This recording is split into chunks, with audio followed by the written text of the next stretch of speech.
La jeune fille, elle peut être obèse ou en surpoids et avoir des carences en fer. Parce que oui, c'est une jeune fille, elle a ses règles, etc. Et l'alimentation qu'on a ne couvre pas forcément nos besoins en fer. Comme nous ñu bëgg jël poids ñun ñi jàpp ne dañoo tuuti ñu bëgg jël poids et qu'on se dise qu'on mange assez wala boo kenn ku am yaram mu bëgg jeex tey lan moo nekk processus bi par rapport ak yow mi di def diététique. Si on souhaite prendre ou bien perdre du poids, il faut toujours consulter un professionnel et ne pas essayer de le faire soi-même. Et ça, c'est considéré comme de l'automédication. C'est comme aller à la pharmacie, acheter un médicament ou bien dans la maison, quelqu'un a des médicaments, vous prenez et vous consommez directement. Donc tout ce qu'on voit sur le net, ay barres protéinées, ay régime détox, avec un spécialiste. Le problème avec les produits pour prendre ou bien perdre du poids, c'est plus du business qu'autre chose. Ça crée plus de problèmes que ça en résout. Quels sont les aliments qu'on consomme trop au Sénégal et qui nuisent à notre santé? Moi, je dirais le sucre et le sel. On consomme trop de sucre. J'aimerais vraiment savoir, est-ce que vous observez des grands déséquilibres alimentaires au Sénégal? Oui, c'est ce qui est observé au Sénégal. Comme par exemple, pour le petit déjeuner.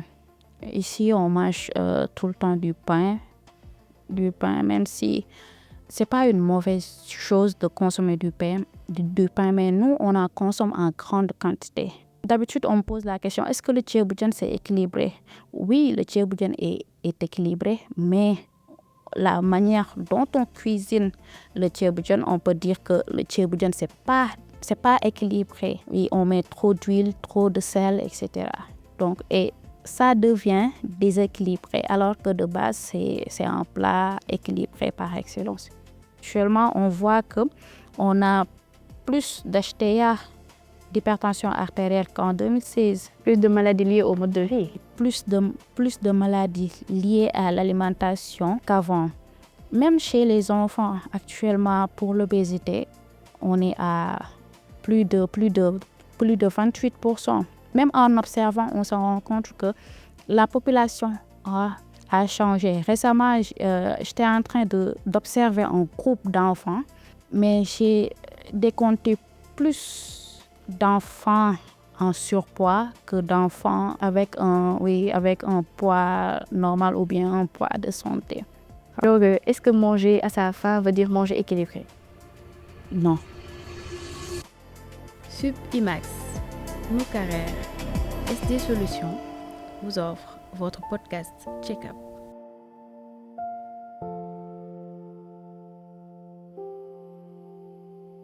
Bonsoir et bienvenue dans ce nouveau numéro de Check-up. Et ce soir, nous accueillons avec grand plaisir une diététicienne nutritionniste, Madame Dramé Seynabou. Bienvenue, Madame Dramé. Merci. Alors, pouvez-vous vous présenter? Alors, bonsoir et merci pour l'invitation. Moi, je m'appelle Seynabou Dramé, je suis diététicienne nutritionniste. Alors, pourquoi vous avez choisi la nutrition? Alors, en réalité, je n'ai pas choisi la nutrition au sens large. J'ai choisi la diététique qui est beaucoup plus précise, qui est aussi l'application de la nutrition, l'application pratique de la nutrition. D'accord. Donc, si je comprends bien, il y a une différence entre diététique et nutrition. Oui. Donc, la nutrition, c'est une science qui étudie les aliments, les nutriments et leur impact sur la santé. Alors que la diététique, c'est l'application pratique de la nutrition, oui, et c'est souvent thérapeutique ou bien à but préventif. D'accord. Donc, les deux se complètent. Oui, on peut dire. D'accord. Alors, on a souvent, nous, en tout cas, en tant que praticiens, on a tendance à dire qu'il faut que l'aliment soit notre nourriture. Maintenant, le souci qui se pose, c'est qu'on mange tous les jours, mais on ne sait pas toujours bien manger. Alors, c'est quoi concrètement bien manger? Alors, bien manger, c'est quoi en réalité? Est-ce que c'est manger suffisamment ou bien manger des fruits et légumes tous les jours ou bien de la viande. Ça dépend. Ça dépend de ce dont la personne a besoin. Par exemple, au Sénégal, on peut se demander est-ce qu'on mange bien? Vous pouvez dire oui, et moi, je pourrais dire que non, parce que bien manger, ça reste une question très subtile. Donc, pour qu'on puisse dire qu'on mange bien, il faut qu'il y ait d'abord un régime standard, alors que ça n'existe pas. Il n'existe pas de régime standard ou bien de régime parfait. Tout dépend des besoins des individus et de la population de manière... Et de la culture également. Oui, en réalité, l'alimentation, c'est culturel. Mais l'alimentation aussi, c'est une question de physiologie et de biologie. Alors, est-ce que manger à sa faim veut dire manger équilibré? Non. Non, parce qu'il y a une grande différence entre avoir faim et être rassasié et couvrir les besoins nutritionnels. C'est les deux. Donc, bien manger et être rassasié, ça, c'est pas la même chose que bien manger.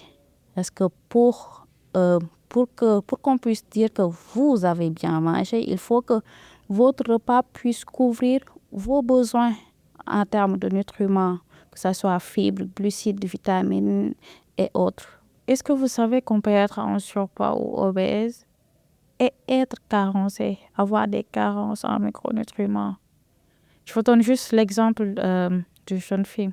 La jeune fille, elle peut être obèse ou en surpoids et avoir des carences en fer.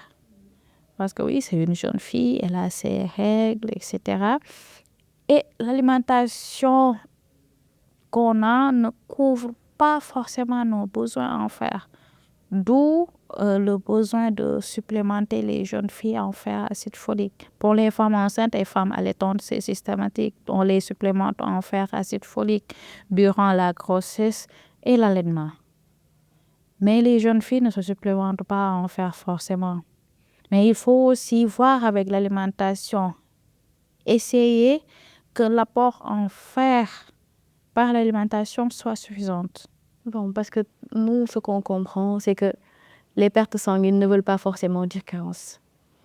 Il y a un équilibre tout à fait parfait entre ce qu'on reçoit et ce qui part.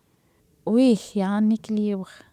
Mais le problème, ce n'est pas les règles, c'est l'alimentation. C'est l'alimentation qui ne couvre pas suffisamment les besoins en fer. Et nous, notre principale source de fer, c'est du fer végétal qui n'est pas très biodisponible.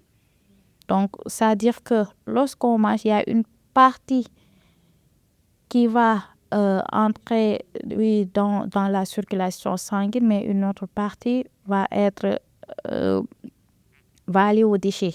D'accord. Maanaam lekk lu bari taxul ne lekk nga lu am njëriñ. Oui, effectivement. Donc, mën nañ lekk lu bari, mais lu si yaram bi di utiliser mën na bañ a bari. Parce que c'est pas un aliment de qualité. On a mangé en quantité, mais pas en qualité. Comme ñun ñu bëgg jël poids. Ñun ñi jàpp ne dañoo tuuti ñu bëgg jël poids et qu'on se dise qu'on mange assez. Wala boo kenn ku am yaram mu bëgg jeex. Tey lan moo nekk processus bi par rapport ak yow mi di def diététique. Déjà, prendre du poids, perdre du poids, être mince ou pas, c'est d'abord une question de morphologie et de génétique. Il y a aussi l'alimentation qui joue son rôle. Mais dans tous les cas, si on souhaite prendre ou bien perdre du poids, il faut toujours consulter un professionnel et ne pas essayer de le faire soi-même. Et ça, c'est considéré comme de l'automédication. C'est comme aller à la pharmacie, acheter un médicament ou bien dans la maison, quelqu'un a des médicaments, vous prenez et vous consommez directement. Donc, s'auto-prescrire un régime, parce qu'un régime, ça se prescrit. S'auto-prescrire un régime, c'est comme de l'automédication. Donc, à chaque fois, si on souhaite prendre ou bien perdre du poids, il faut toujours consulter un professionnel. Donc, tout ce qu'on voit sur le net, ay barres protéinées, ay régime détox, avec un spécialiste. Le problème avec les produits pour prendre ou bien perdre du poids, c'est plus du business qu'autre chose. Ça crée plus de problèmes que ça n'en résout. Tout ce qui est thé, minceur, détox, c'est du business. C'est un bon business nag. C'est un bon business. Mais les thés minceurs là, vous allez perdre du poids. Oui, mais du nekk perte de poids boo xamante ne dafa durable. D'accord. Alors, tout de suite, vous venez de dire que forcément, on n'a pas les mêmes avis concernant si on mangeait bien ou pas. Donc, j'aimerais vraiment savoir, est-ce que vous observez des grands déséquilibres alimentaires au Sénégal? Oui, c'est ce qui est observé au Sénégal. Comme par exemple, pour le petit déjeuner. Ici, on mange tout le temps du pain, même si c'est pas une mauvaise chose de consommer du pain, mais nous, on en consomme en grande quantité et tous les jours. Donc, on peut observer des déséquilibres au niveau de notre alimentation en termes de sucre ajouté dans nos repas, comme par exemple lorsqu'on prend du café. Le café, c'est quelque chose de bon pour la santé, mais nous, on consomme mal le café. Le pourquoi, on ajoute trop de sucre dans le café. C'est comme, d'habitude, on me pose la question, est-ce que le ceebu jën c'est équilibré? Oui, le ceebu jën est équilibré, mais la manière dont on cuisine le ceebu jën, on peut dire que le ceebu jën c'est pas équilibré. Oui, on met trop d'huile, trop de sel, etc. Donc, et ça devient déséquilibré, alors que de base, c'est un plat équilibré par excellence. Alors, est-ce que notre alimentation traditionnelle est meilleure que celle d'aujourd'hui? Bien sûr. En quoi? Avant, notre alimentation était plus riche en fibres, plus riche en vitamines et minéraux. Mais maintenant, notre alimentation est très riche en sel, en gras saturés, etc. Et avec nos techniques de préparation, on perd quasiment les nutriments lors de la cuisson. Donc, prendre du mil, du maïs, c'est mieux que de prendre comment dire là, le poulet tout salé comme ça. Bon, je ne dirais pas que c'est mieux parce que l'assiette équilibrée, ce n'est pas que du poulet ou bien que des céréales ou bien que des légumes. D'ailleurs, c'est ce que l'on pense. Lorsqu'on parle de nutrition, automatiquement, on pense aux fruits et légumes. Mais c'est un combo d'un peu de tout. Un peu de protéines, un peu de fruits et légumes. Ah bon, assez de fruits et légumes, des céréales, etc. pour couvrir les besoins nutritionnels. Alors, selon vous, à quel moment notre alimentation a commencé à changer? Moi, je dirais dès le moment où l'urbanisation a commencé. Actuellement, nous faisons face à une transition alimentaire. Donc, on a délaissé notre alimentation traditionnelle qui était riche en céréales vers une alimentation transformée, riche en aliments transformés. Avant, nous, on ne connaissait pas tout ce qui est fast-food, mais maintenant, on voit les insignes. Voilà, donc maintenant, on consomme plus d'aliments transformés que d'aliments naturels. Alors, quels sont les aliments qu'on consomme trop au Sénégal et qui nuisent à notre santé? Moi, je dirais le sucre et le sel. On consomme trop de sucre. Et le sel, bon, le sel, c'est un peu mieux parce qu'on sait là où on met le sel ou là, il ne faut pas en mettre. Mais le sucre, on en trouve un peu partout.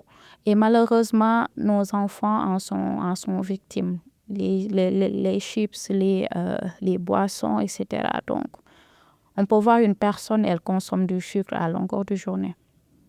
D'accord. Donc, à l'opposé, qu'est-ce qu'on ne consomme pas assez? Les fruits et légumes et de l'eau. L'enquête STEPS a révélé que 81% de la population adulte sénégalaise ne consomme pas 5 portions de fruits et légumes par jour. Alors, vous allez dire que oui, les fruits et légumes, c'est cher parce que à chaque fois, c'est ce qui revient.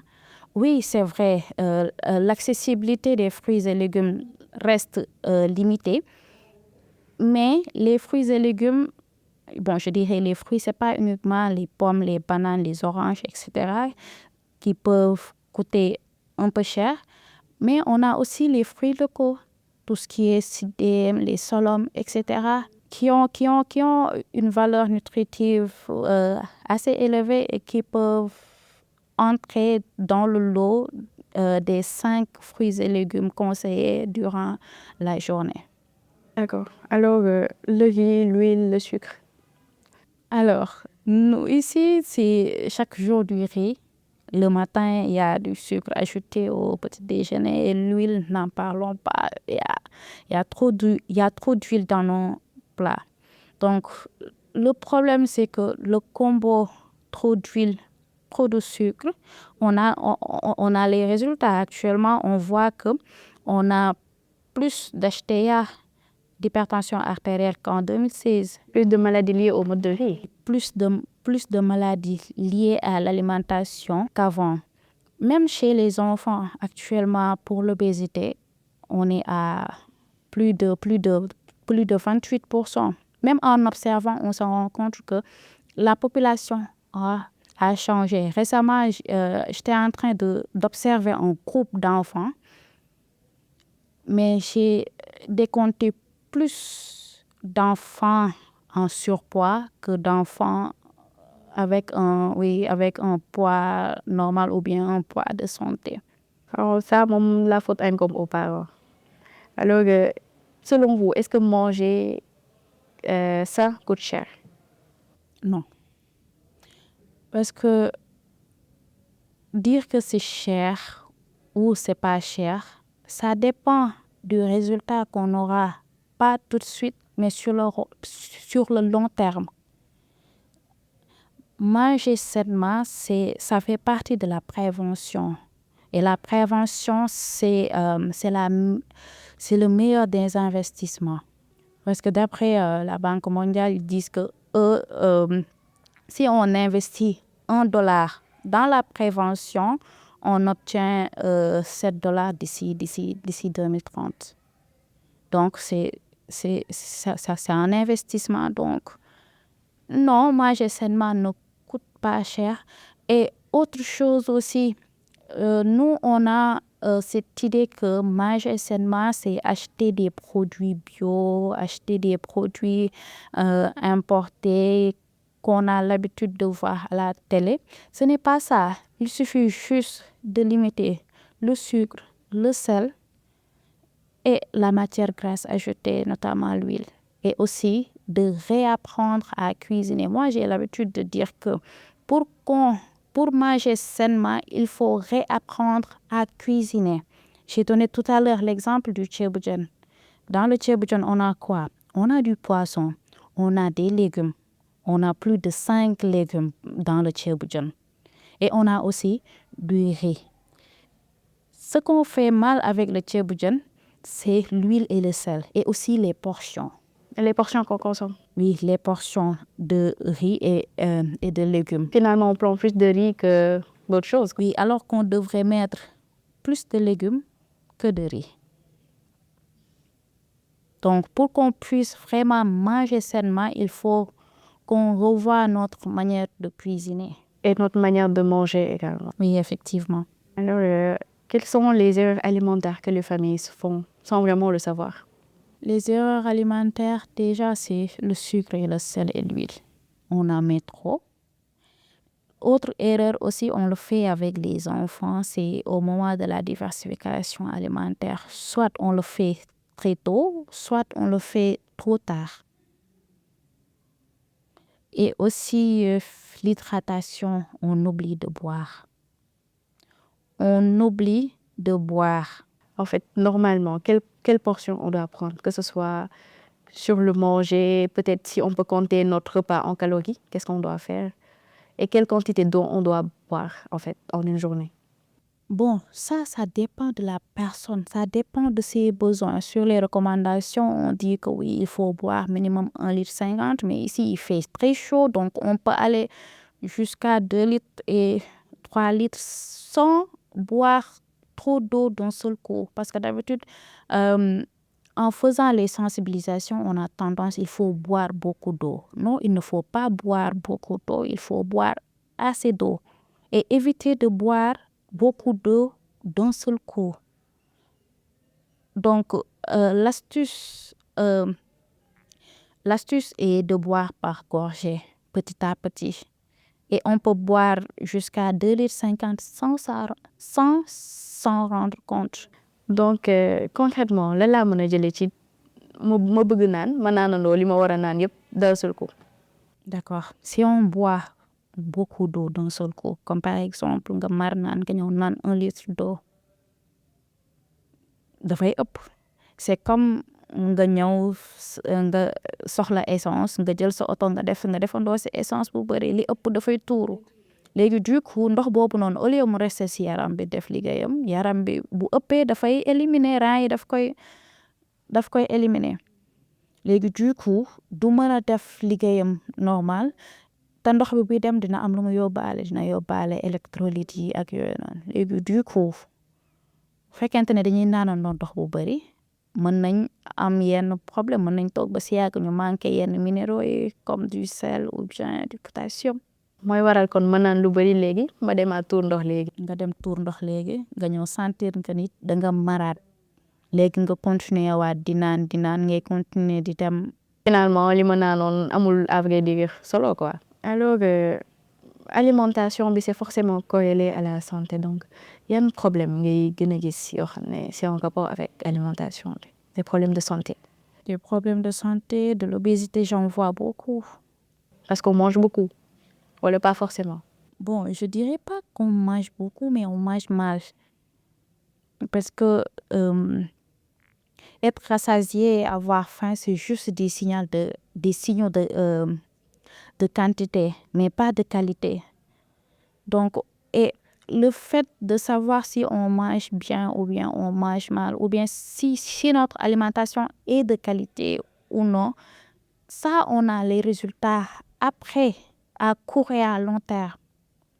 Du coup, ce que je vois le plus, c'est l'obésité et ensuite, il y a le diabète de type 2. La déshydratation. Pour la déshydratation, non, je n'en vois pas. Xam naa ñun praticiens hospitaliers yi on en voit le plus, que ce soit période de chaleur ou hormis quoi. Donc concrètement, est-ce qu'on n'est pas en train de créer une génération de futurs malades ou de malades avec notre alimentation actuelle?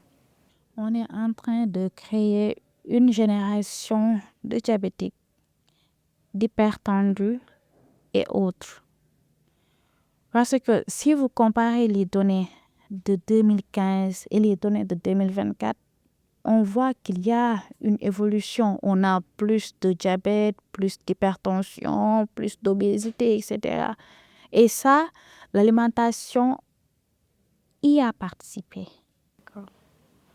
Donc, j'en déduis qu'il y a un lien entre alimentation et les maladies comme le diabète et l'HTA.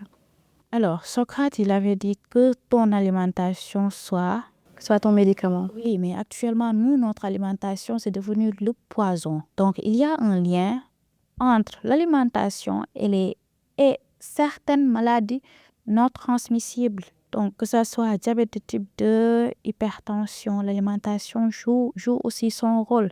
Et pour ces maladies, on parle de facteurs de risque.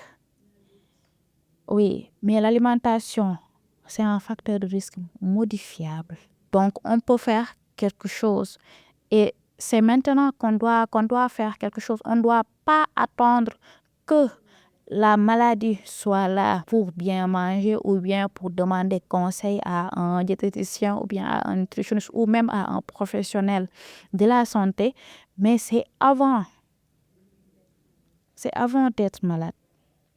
Et comme je l'ai dit tout à l'heure, l'alimentation, c'est un facteur modifiable. On peut modifier notre alimentation pour aboutir à la santé et le bien-être. Alors, est-ce que ce qu'on mange influence notre humeur? Oui, probablement. Parce que l'hormone du bonheur, une grande partie, c'est sécrété par l'intestin. Donc, si l'intestin n'est pas en bonne santé, parce que ce que l'on mange, ça influence le microbiote. Et si ce microbiote-là n'est pas de qualité, on n'aura pas une hormone du bonheur de qualité. Et qui dit pas d'hormone de bonheur de qualité, voilà, on aura ça impactera probablement sur notre humeur. Et il a été démontré par des études qu'une alimentation déséquilibrée peut aggraver une anxiété existante. Ça ne veut pas dire que ça peut provoquer une anxiété, mais une anxiété qui était déjà là. Y a-t-il des aliments qui peuvent améliorer notre bien-être mental? Alors, en réalité, il n'existe pas d'aliments miracle, mais c'est une question d'équilibre alimentaire de manière globale. Mais en matière d'alimentation et de santé du cerveau, bon, on peut citer les aliments qui sont riches en oméga 3, par exemple. Mais ce qu'il faut retenir, c'est qu'il faut avoir une alimentation équilibrée de manière générale. D'accord, donc concrètement, si je bois du café et que je suis très heureuse, le café n'y a rien fait. Bon, pas exactement. Le café, ça apporte du caféine. Voilà, on connaît tous le lien entre le caféine et la santé du cerveau. C'est plus psychologique qu'autre chose. On ne peut pas dire que tel aliment, ça agit directement parce que le corps ne va pas dire ça, c'est pour le cerveau, il va utiliser là où il en a besoin et à quel moment il a besoin de tel nutriment ou de tel autre nutriment. Il y a autre chose aussi, la psychologie de l'alimentation. Si on mange quelque chose qu'on aime, on est content. Et c'est d'ailleurs ce qui est dangereux avec les produits sucrés. Par exemple, le chocolat que vous avez cité tout à l'heure. Le chocolat, c'est un mix de sucré, mais il y a aussi de la matière grasse. Et ça accentue le goût. Donc, avec le goût qu'on sent ici, voilà, c'est extraordinaire. Et si on aime bien, voilà, si on consomme cet aliment, on est heureux et on peut recommencer à reprendre cet aliment. C'est le contraire aussi avec un aliment qu'on n'aime pas. Oui. Donc, si on trouve que cet aliment est dégoûtant, on n'apprécie pas le goût, donc lorsqu'on mange, on n'est pas content. Et la diététique aussi prend aussi ça en compte.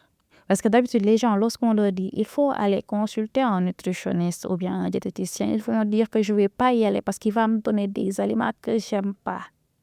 La diététique prend aussi en compte l'aspect du plaisir. Lorsqu'on mange un aliment, on doit ressentir le plaisir d'avoir consommé cet aliment.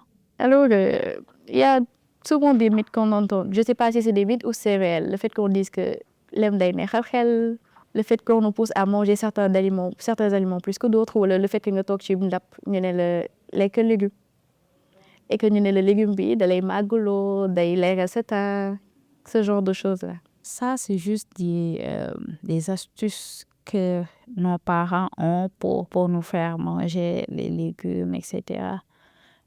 Mais de manière générale, les légumes, ça contient des vitamines et des minéraux et forcément, ça a un impact sur la santé et la santé du cerveau. Si on est carencé en vitamines et minéraux, ça impacte sur la productivité.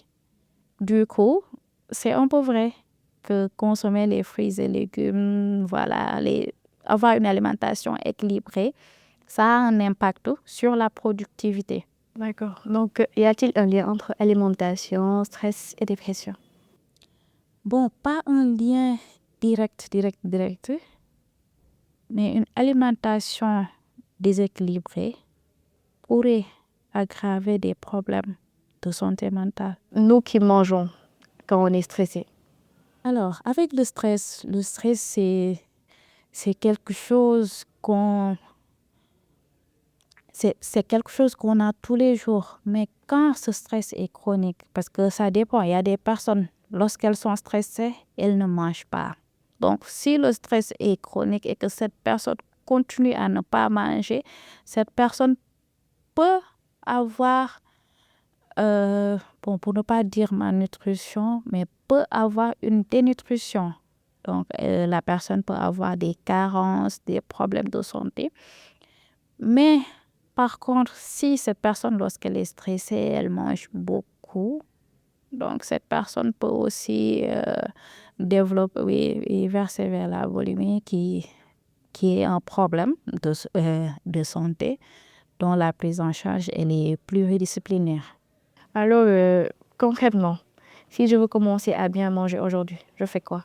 Déjà, si vous voulez commencer à bien manger aujourd'hui, vous n'allez pas vous lever, aller au marché à côté et prendre des avocats, en tout cas des aliments que vous n'avez pas l'habitude de manger. Ça ne doit pas être brutalement. Donc, vous devez y aller petit à petit.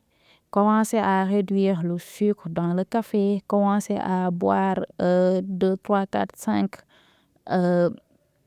gorgées d'eau de plus. Commencez à limiter le sel petit à petit, etc. Réduire le sucre, c'est en consommer par combien de grammes en jour? Donc, selon les recommandations de l'OMS, on peut aller jusqu'à 25 grammes de sucre ajouté. Parce que dans le riz, on a aussi du sucre, mais ici, on parle de sucre ajouté. Mais si, par exemple, si on a l'habitude de mettre 3 morceaux de sucre dans le café, par exemple, on peut se lever et dire, aujourd'hui, je vais commencer à réduire le sucre dans mon café. Ce qu'on peut faire, c'est qu'on peut commencer par mettre 2,5 et l'autre jour mettre 2. On peut même arriver à boire du café sans sucre. S'il y a 3 erreurs à éviter absolument, quelles seraient-ils? Manger trop gras, trop sucré, trop salé. Oh, cette phrase-là, je l'ai assez entendue. Oui, concrètement. C'est entendu, mais c'est une phrase puissante. Trop gras, trop sucré, trop salé. Il faut éviter. Alors, 3 habitudes simples, alors, à adopter. 3 habitudes simples. Pratiquer une activité physique régulière. 30 minutes non-stop minimum par jour. Pas tous les dimanches aller à la salle, mais 30 minutes d'activité physique, le ménage, la marche, ça c'est de l'activité physique. La question ce n'est pas de faire du sport, mais de pratiquer une activité physique régulière, minimum 30 minutes par jour, 30 minutes d'affilée. Oui. Et aussi, deuxième, c'est de boire assez d'eau. Le troisième, c'est de limiter le sucre, le sel et l'huile. Donc, il faut boire beaucoup, il faut avoir une activité physique, il faut faut limiter en fait les excès. Oui, effectivement. Alors, un exemple de journée alimentaire équilibrée, pour vous, c'est quoi? Le petit-déj. Donc, pour moi, on va aller sur les aliments locaux. Hein. OK. On le prend ou on le prend pas? Le déjeuner. D'abord, prendre 3 repas, un petit déjeuner, un déjeuner et un dîner, c'est culturel, mais les études ils ont montré que c'est le format le plus adapté pour satisfaire les besoins. Donc, il y a des personnes qui vont te dire, je ne suis pas forcément team petit déjeuner. Je ne peux pas prendre le petit déjeuner. Et dans ce cas, il faudra essayer d'avoir 2 repas aussi équilibrés pour le reste de la journée. Mais ça dépend de la personne. Donc, on a trop tendance à forcer les gens à imposer, à adopter un régime ou bien un style. Tout dépend de la personne, mais il faut que ça se fasse bien. D'accord, donc quand on le prend, qu'est-ce qu'on prend? Donc, pour moi, un petit déjeuner idéal, c'est un petit déjeuner qui est composé de protéines, de glucides et une boisson chaude, sans oublier un fruit ou bien une boisson naturelle. D'accord. Alors, des exemples avec notre façon de manger habituellement. Bon, habituellement, il y a le pain-thon, mais il ne faut pas que ça soit, Tous les jours. il ne faut pas que ça soit beaucoup de pain, trop de pain. Le pain-thon, ça passe. On peut avoir aussi une boisson chaude, du café.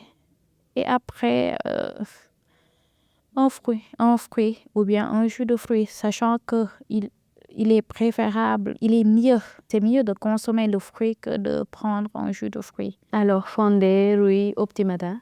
Alors, le fondé, le riz au petit matin, c'est possible, mais il faut y ajouter d'autres éléments, un peu de gras, un peu de protéines avec le lait. Ça peut y aller. Sans trop y ajouter du sucre. D'accord, sans trop de sucre. Au déjeuner, qu'est-ce qu'on prend? Bon, au déjeuner, le ceebu-jën, si c'est bien préparé, pas trop d'huile, pas trop de sel, avec assez de légumes. Alors, tous les jours. Pas tous les jours, on peut varier. On peut faire du soupe kanja, l'autre jour, beaucoup de plats. Le problème, c'est pas les plats, mais c'est la manière dont on prépare. Et de temps en temps aussi, changer le riz. On peut changer le riz, oui, avec du chignon ou bien avec du mil, du maïs ou bien d'autres céréales. D'accord. Un dîner. Un dîner, ça peut être comme le déjeuner, hein. Sauf que le dîner, ça doit être beaucoup plus digeste. Léger et manger tôt. D'accord. Et beaucoup boire. Oui, il faut boire assez d'eau. Les encas. Les petites pauses.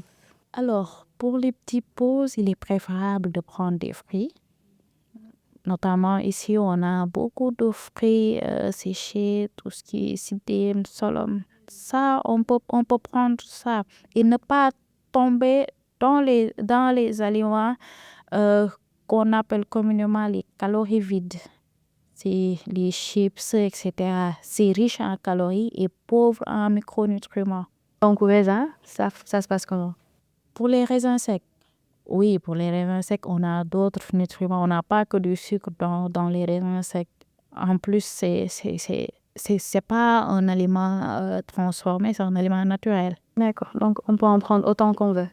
Pas autant qu'on veut, juste une petite portion, ça peut y aller. Alors, avec un petit budget, comment bien manger? Déjà, bien manger avec un petit budget. Si on commence à limiter le sucre, l'huile, bon, le sel, ça coûte pas cher. On aura beaucoup plus d'argent pour autre chose. Oui, on aura beaucoup plus d'argent pour autre chose.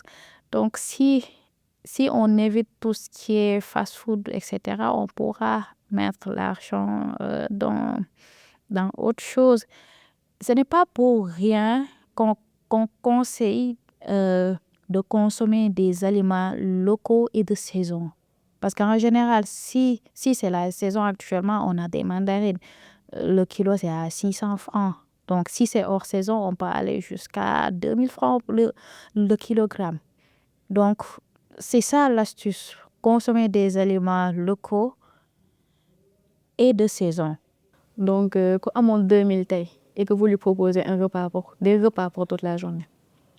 Donc, ça serait un peu compliqué parce qu'actuellement, avec l'inflation, ça aussi, ça joue beaucoup sur le fait qu'on a une alimentation déséquilibrée. Parce que, par exemple, si un professionnel veut manger un plat de ceebu-jën à midi, il devra débourser jusqu'à 3000 francs. Alors que si c'est un repas de la fast-food, donc il peut dépenser moins de 2000 pour son repas.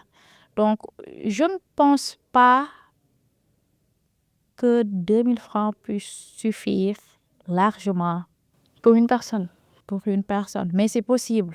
En fait, je pense qu'avec la diététique, comme vous dites que c'est très pratique, ce serait bien de dire, en cette période, si vous avez 2000, vous pouvez faire tel repas avec ça, ou tel repas avec ça. Oui, si la personne doit cuisiner directement chez elle, c'est possible. Mais quand même, Pour aller acheter, ça devient plus compliqué. Oui, s'il faut aller acheter, ça devient compliqué. Mais c'est possible. C'est pas impossible d'avoir des repas équilibrés pour toute la journée avec 2000 francs. Mais c'est compliqué quand même avec le contexte actuel. D'accord. Alors, j'ai quelques questions fast-track. Le sucre ou le sel, lequel est plus dangereux? Moi, je dirais le sucre. Manger tard, bon ou mauvais? Mauvais. Du pain tous les jours, c'est un problème ou pas? Problème. Alors, boire de l'eau pendant le repas. Ça peut passer, mais pas trop. Des fruits après le repas, avant le repas, c'est une mythe ou une réalité? Un peu des deux. Un peu des deux, c'est-à-dire? C'est-à-dire que les fruits sont mieux assimilés en dehors des repas, mais on peut consommer le fruit avant le repas ou bien après le repas. Ça ne change pas la valeur. Mais c'est mieux d'en consommer en dehors des repas. Alors, boire de l'eau pendant le repas. Possible. Comment ça possible? Alors, on peut boire de l'eau pendant le repas, mais on ne peut pas en boire en grande quantité parce que ça peut tuer les sucs digestifs, les gastriques. Est-ce que ça nous fait prendre du poids? C'est un mythe. Les produits transformés, lesquels choisir en rayon? Alors, pour les produits transformés, il faut choisir ceux avec le moins d'ingrédients. Comment ça se avec le moins d'ingrédients? Produits à 12, bon, je dis n'importe quoi, hein, 12, 19 ingrédients pour un seul produit, ça veut dire qu'il y a problème. Alors que si c'est 3, 4 ingrédients, ça passe. Ça a l'air beaucoup plus naturel, quoi. Oui, ça, c'est un indicateur. Des aliments frais ou congelés? Les deux, ça peut passer. D'accord. Ils ont la même valeur nutritive. Oui, avec la conservation à froid, donc on ne perd pas beaucoup. D'accord. Alors, les calories sur mon plat, je dois les compter ou pas? Pas vraiment. Il n'y a pas de souci par rapport aux portions. Il faut s'écouter. Il faut écouter son corps. Parce que compter les calories, ça peut créer aussi un autre problème, hein. On peut stresser parce qu'on a Ingurgiter beaucoup plus qu'il n'en fallait. fait un petit écart, etc. D'accord. Alors, les régimes alimentaires, les régimes cétogènes, le jeûne intermittent, qu'est-ce que vous en pensez?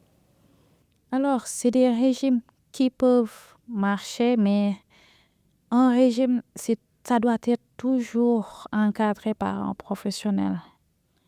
Seynabou ne peut pas se lever un bon jour et dire qu'elle va se mettre au régime. Donc, un régime, ça doit être encadré par un professionnel. Donc, au préalable, on fait des bilans ou pas? Tout dépend, parce que parfois, il peut y arriver que c'est le médecin qui envoie le patient vers le diététicien. Parfois aussi, le patient peut aller vers le diététicien. Mais dans tous les cas, si c'est nécessaire, il y aura des bilans pour voir. Il y a un message fort que vous voudriez laisser aux Sénégalais. Que serait-il? C'est que l'alimentation, ce n'est pas uniquement être rassasié. Comme j'ai l'habitude de le dire, l'alimentation, ce n'est pas uniquement lekk ba regg, mais ça commence au marché, dans les cuisines et dans nos assiettes. Alors, qu'est-ce que vous aimeriez que tout le monde sache sur la nutrition? Alors, ce que j'aimerais que tout le monde retienne sur la nutrition, c'est que la nutrition, c'est pas uniquement les fruits et légumes, c'est pas les herbes, mais c'est une alimentation équilibrée qui peut améliorer la santé et le bien-être de la personne. Alors, Seynabou, ñu tàggatoo. Alors, merci pour l'invitation et juste rappeler qu'il faut éviter de manger trop gras, trop sucré, trop salé. Alors, ce sera tout pour cet épisode de notre podcast Check Up. On se dit au revoir et à la prochaine pour un nouvel épisode.